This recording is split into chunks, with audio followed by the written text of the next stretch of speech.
everybody, it's Amy Warden with Great Cake Soap Works, and we're ready for our second week of soap challenges.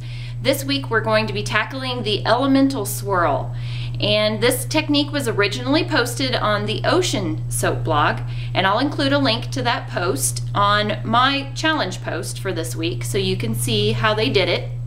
I believe it's originally called that because they put together variations of orange and blue to represent fire and water, and I made a soap very similar to the one on their blog post, and I'll show you some pictures of it on the challenge post as well. But today I think I'd like to do a little variation on that using a warm color and a cool color, this time using purples and reds. And I'll explain the technique as we go along, so let's get started. Okay, I'm ready to get started here. I've got my oils, which I did 48 ounces of oils this time. I think that's probably a good amount of soap to make for this because you're going to have to divide it up into so many different smaller pots to do your colors. So starting with a very tiny batch is going to be really difficult to do. I've already added my fragrance, which is called Apple Berry Picnic. So I figured the purple and the red goes together. Purple for berries, red for apples. And it's a fragrance that I've worked with before, and so I know it's very workable. And I know I said for the tiger stripe that you wanted to have something that would be easy to work with. And for this one, I think it's even more important to have it easy to work with because you're going to be dividing this soap up into so many different little color choices here that you're going to need plenty of time to do this. Basically, we're going to be doing 2 in the pot swirls layered together with a pencil line of mica in between. That's the Elemental Swirl.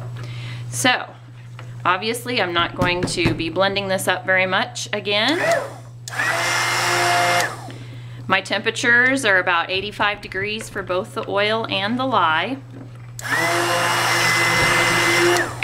And it looks like that's emulsified already. I'm kind of surprised it happened that fast, but it'll get stirred up a little bit more as we go along.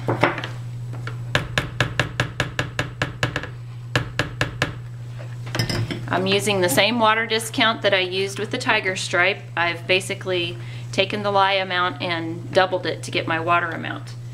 So I want to do the reds on the bottom, and I have 3 different shades of red going on here.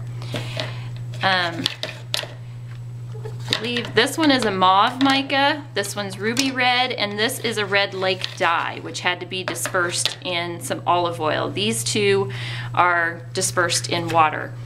And I'm going to need about a cup of soap in each one.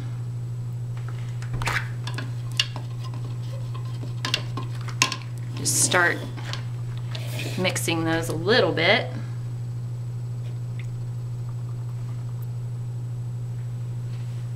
Not even sure where the 1 cup mark is on this one anymore. We'll get it close. This one I can see.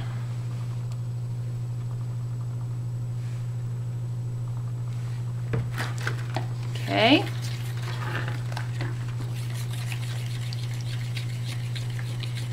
I wanted them to look similar but not the same.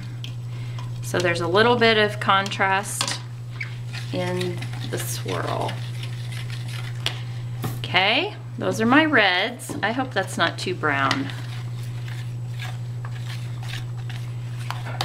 Oh well.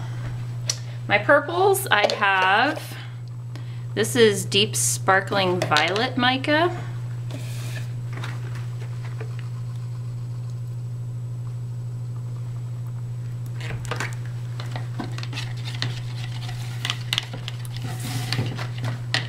This one is a combination of Cosmo Martini and a little bit of Peacock Blue, just to make it a little bit bluer.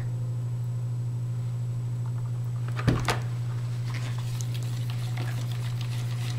think that'll be nice. And then this one is Magic Violet, and it's hard to see in the green cup.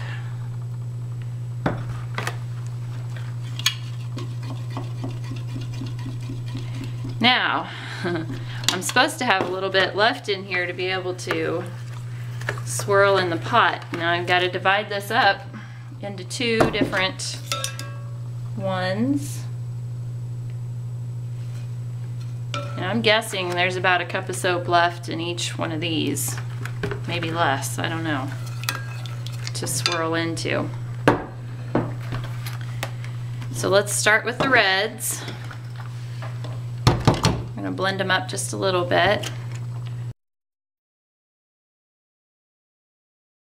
When I do an in the pot swirl, I like my soap to be about a medium trace. If it's too light, then I don't know, it just turns out too feathery for me. I don't like it. I like more distinct lines. And that one's looking about right. It's about a light trace, so by the time I get to the others, that one is kind of brownish. Let's see what this one looks like. This is the mauve. And if it doesn't look quite right, I'm gonna add more. We need a little pink or something in there. Don't you just love coloring on the fly? Okay, let me see what I have. Okay, you know, Ruby Rose came to the rescue for me last time, so I'm gonna go to that. Ooh, that should be interesting. It's a little bit pinker, but I think we need more.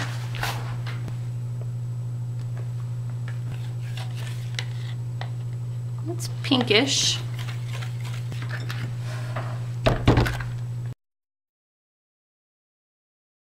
That looks better.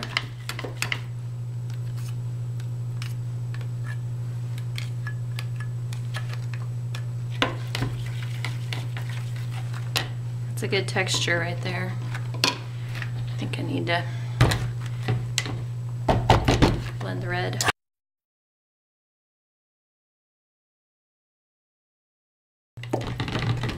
That looks good. Now my base soap is still pretty fluid. I'm gonna set aside these purple ones.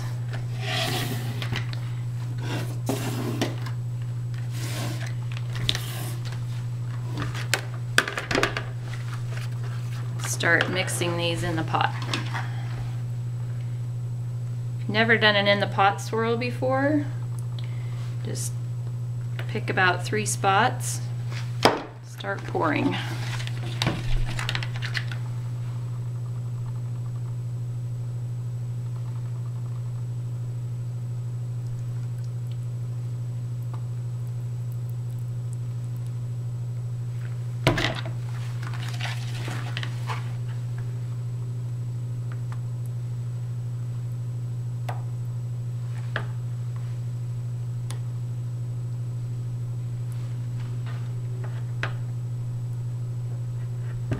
I want to save a little bit of this to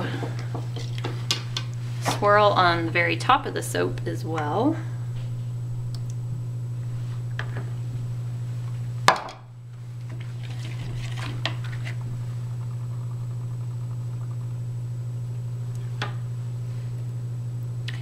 Not real happy with the way those 2 reds turned out. They're very brown. Okay. I'm just gonna do a very light swirl with the spoon there, and then I'm ready to pour into my mold. I like to just move it back and forth as I pour it into the mold to help swirl it even more.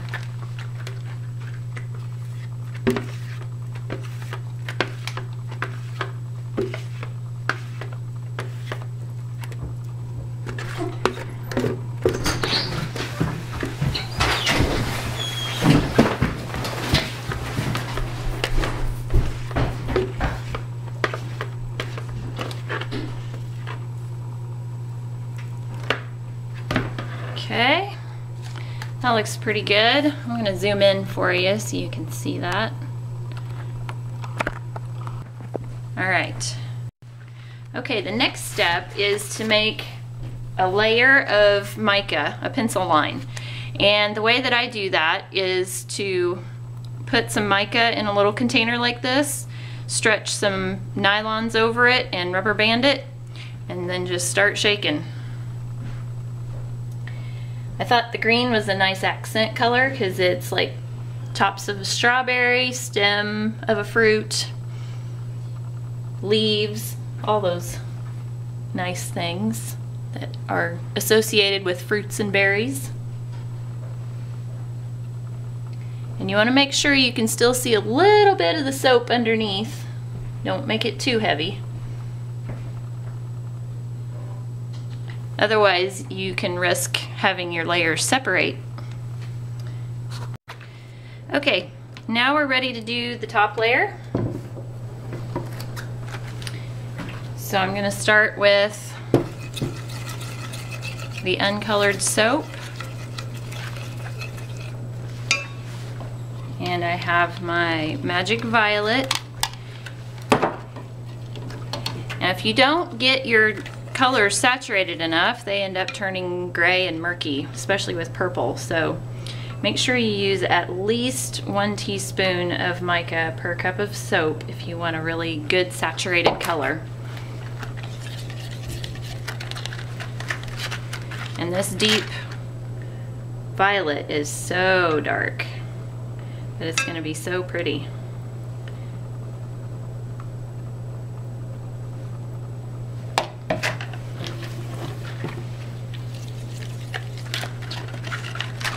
This is the Cosmo Martini with a little bit of peacock. It's going to be very nice. Really happy with the way the purples turned out compared with the reds, but who knows, the reds might surprise me. When I get them cut, we'll find out.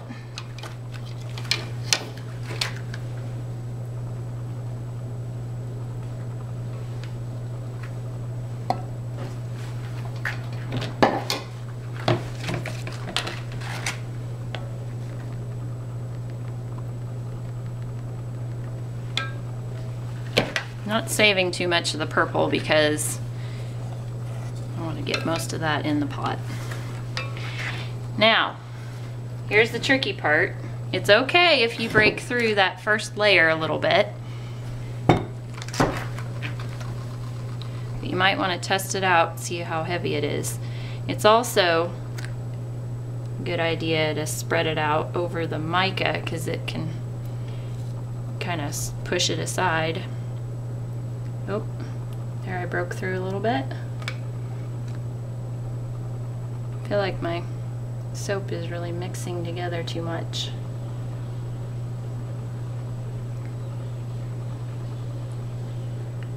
Yep, I really broke through the mica right there.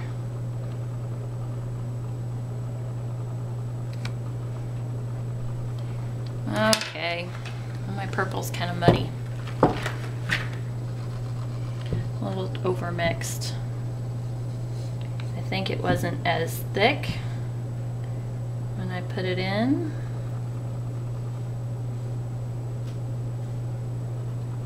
Because I didn't blend it at all with the stick blender because I was afraid to over blend it.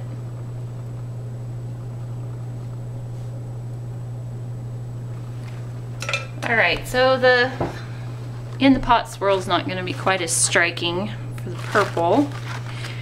Now I want to add just a little bit of red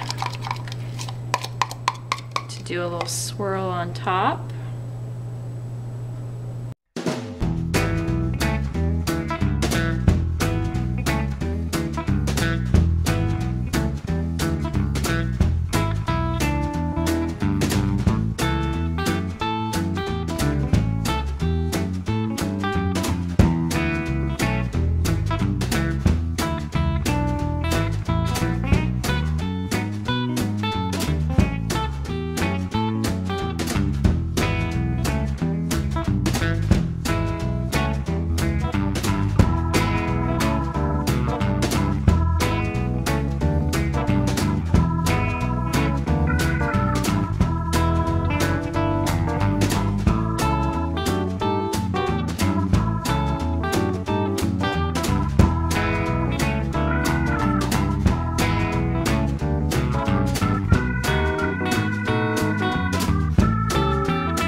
Okay, this is it.